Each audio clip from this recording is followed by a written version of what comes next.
Terrorism है, इसके ऊपर आपका क्या स्टैंड है? कौन सी टेररिज्म? वाटर टेररिज्म पे जी? वाटर टेररिज्म नहीं, मेरा सवाल आपको मैं समझ गया बात आपकी। नहीं, ये तो इस वक्त हमें 72 घंटे के अंदर क्या करना चाहिए पॉलिटिकली? मिलिटरली हमने कर लिया, हम मजबूत हैं, उन सब पूरी दुनिया को पता चलता है। That's more precise, yes.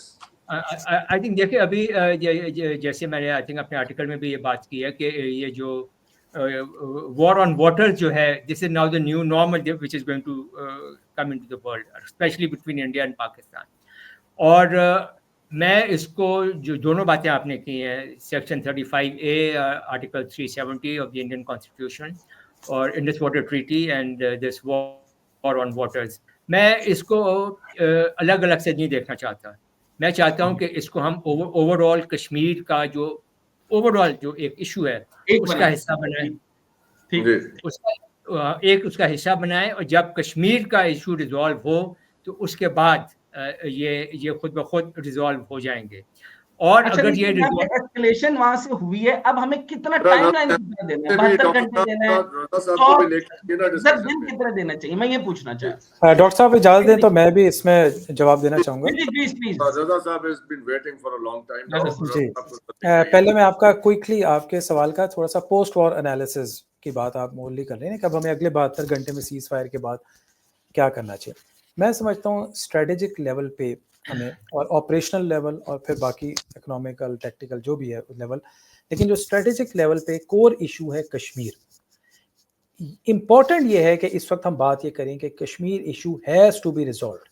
अगर नहीं तो ये दोबारा रिपीट होगा। ये 2019 में हुआ था, इन्होंने एक फॉल्स फ्लैग करके किया, 2025 में किया, 2028 में होगा, 35 में होगा। इस वक्त somehow USA is also taking some interest. इस वक्त मेजर एजेंडा हमारा कोर इशू, रूट कॉज को ख़त्म करना होना चाहिए, विच इज़ अ मसला कश्मीर। This is one.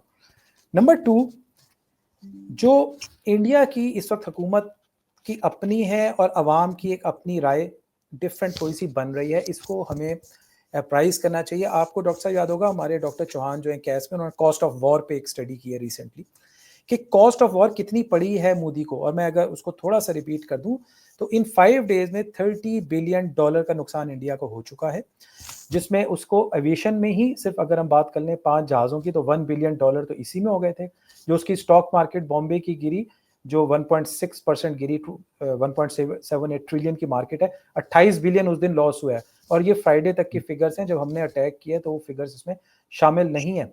उसके बाद इनका डिस्ट्रप्शंस, एक आईपीएल शिफ्ट होने की कीमत $1 बिलियन है।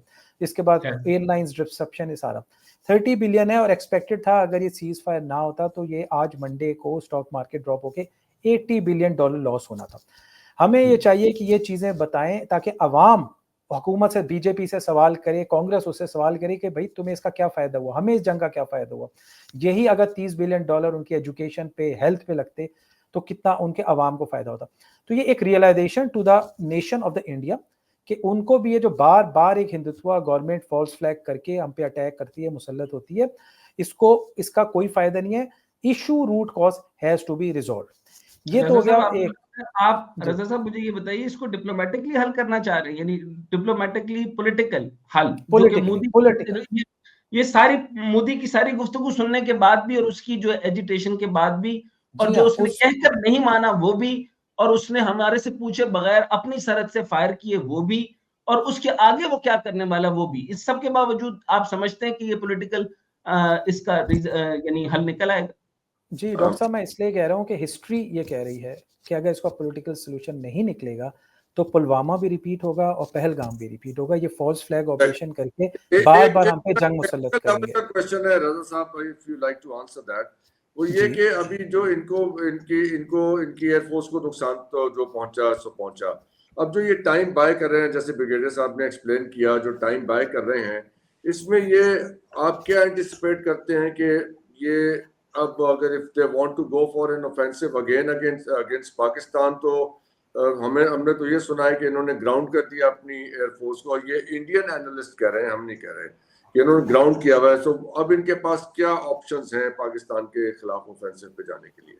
जी, इसमें ना मैं आपको 3 बातें बताना चाहूँगा। पहले हम ग्राउंड की बात कर लें। बिल्कुल आपकी खबर सही है कि राफेल को इन्होंने ग्राउंड किया, क्योंकि राफेल की जो शर्मिंदगी हुई J10 के बाद से उनके स्टॉक्स भी ड्रॉप हुए और ओवरऑल उनके पायलट्स भी एक अनकंफर्टेबल लेवल में चले गए, तो उसके बाद ये प्रॉब्ली बनना ही था। इसलिए आप देखें कि वो ड्रोन अटैक पे आए अगले दिन।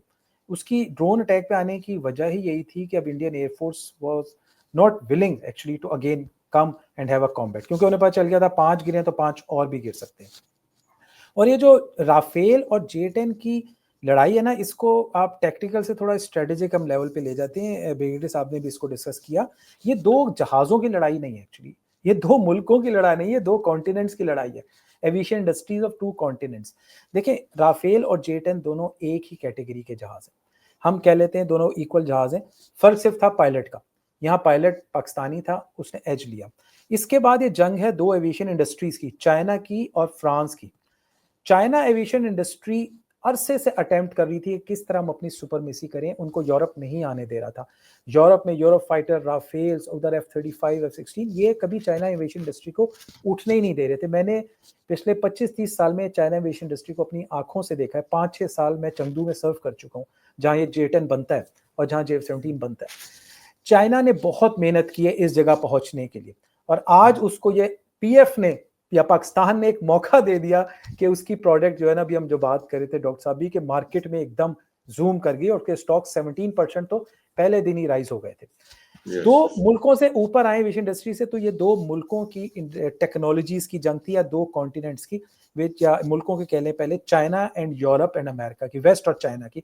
चाइना टेक्नोलॉजीज में बहुत ऊपर जा चुका है, अपना इंटरनेशनल स्पेस स्टेशन लॉन्च कर चुका है। आर्टिफिशियल इंटेलिजेंस में इनका made in China 2025 to 35 49 programs हैं, जिसमें इन्होंने 10 इंडस्ट्रीज को डिजिटाइज करना है और उसमें लीड करना है दुनिया को, जिसमें one of them is aviation. साहब के ये पाकिस्तान के खिलाफ क्या इनके पास ऑप्शन क्या है? मैं इस पे दोबारा फिर आता हूँ। मेरा अपना अभी ख्याल है जो इमीडिएट करेंगे ये साइबर पे आएंगे, क्योंकि जो 5th जनरेशन वॉरफेयर की 3 कंपोनेंट्स में से ये 2 अटेम्प्ट कर चुके हैं। पहला है यूज ऑफ टेक्नोलॉजी, जो एक कर चुके हैं। तीसरा है साइकोलॉजिकल वॉरफेयर और मीडिया वॉरफेयर, वो ये कर रहे हैं। सेंटर में आता है साइबर वॉरफेयर। मेरा अपना जाती ख्याल है ये अब साइबर वॉरफेयर इंटेंस हो जाएगी। और अभी आप देखें, अगर आप स्टैट्स निकालें तो पिछले 2 दिन में, जब से सीज फायर हुआ या कल से, साइबर वॉरफेयर स्टार्ट हो गई है बहुत एक्सटेंसिवली। ऑल्दो कि हमारा भी सर्ट बहुत डिफेंड कर रहा है और अटैक भी कर रहा है, लेकिन इंडिया के साइबर अटैक मल्टीप्लाई कर गए। अगर आप इसको स्टैट्स में जाके गए तो मेरा ख्याल है अभी ये जाएंगे साइबर पे और मे बी स्ट्रेटेजिक पे। जी, इंटरनेट की स्पीड पता नहीं if it is just my experience but overall I feel it is suppressed। जी, मल्टीपल ऑर्गेनाइजेशंस को भी इस वक्त अटैक कर रहे हैं, इंडिविजुअल्स को भी कर रहे हैं, हैकिंग भी कर रहे हैं, और ये और इसमें ये कंटिन्यूस इनका, और साइकोलॉजिकल ऑपरेशन जो कि जिस तरह आप लोग माशाल्लाह काउंटर कर रहे हैं, जो media war, disinfo, misinformation war होती है, इसको इंडिया एक्सटेंसिवली कर रहा था। शुक्र है कि उन्हें कुछ 1-2 दिन से थोड़ी सी रियलाइजेशन हुई है उनके मीडिया को, और वो थोड़ा सा डॉक्टर साहब आपके ये सवाल है, ये जो आप बता रहे हैं ये वॉरफेयर वाला, पानी की वॉरफेयर वाला और ये कॉन्टिनेंट, जरा इसको काइंडली इलैबोरेट कर दीजिए हमारे लिए ये पॉइंट। सर मैं आपके लिए कर देता हूँ। अब आप ये देखिए सर, इस टाइम पर इथियोपिया और मिस्र, सूडान यानी नील, ये दरिया नील, इसकी डिटेल में जाने की अभी इस वक्त टाइम नहीं है। ग्रैंड इथियोपियन रेनेसांस डैम जो है, जिसको आप चले जाएं, थोड़ा सा टाइम और ले लेंगे।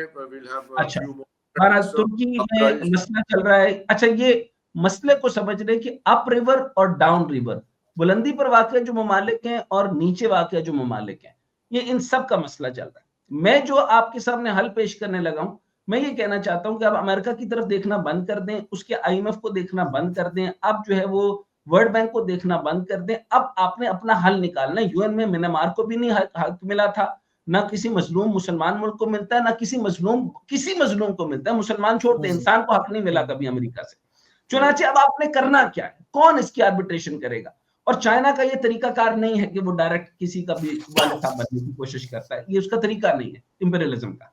सो मैं ब्रिगेडियर साहब से यही पूछ रहा था, इसका हल ऑफ कोर्स पॉलिटिकल हल निकालना है, लेकिन मोदी को जूते नहीं मारेंगे तो उसका एक होता है ना कि बेटा आप सिंपल मानते हो या जूते खा के मानोगे। तो ये मोदी कहता है मैं जूते खा के मानूंगा, मैं सिंपल नहीं मान सकता। तो अब जैसे तुर्की और शाम का मसला है वो एस्केलेट करेगा तकरीबन दजला और फरात का। इसराइल और अरब ममालिक में दरियाए उर्दन के पानी पर 1960 की दहाई में शदीद कशीदगी हुई।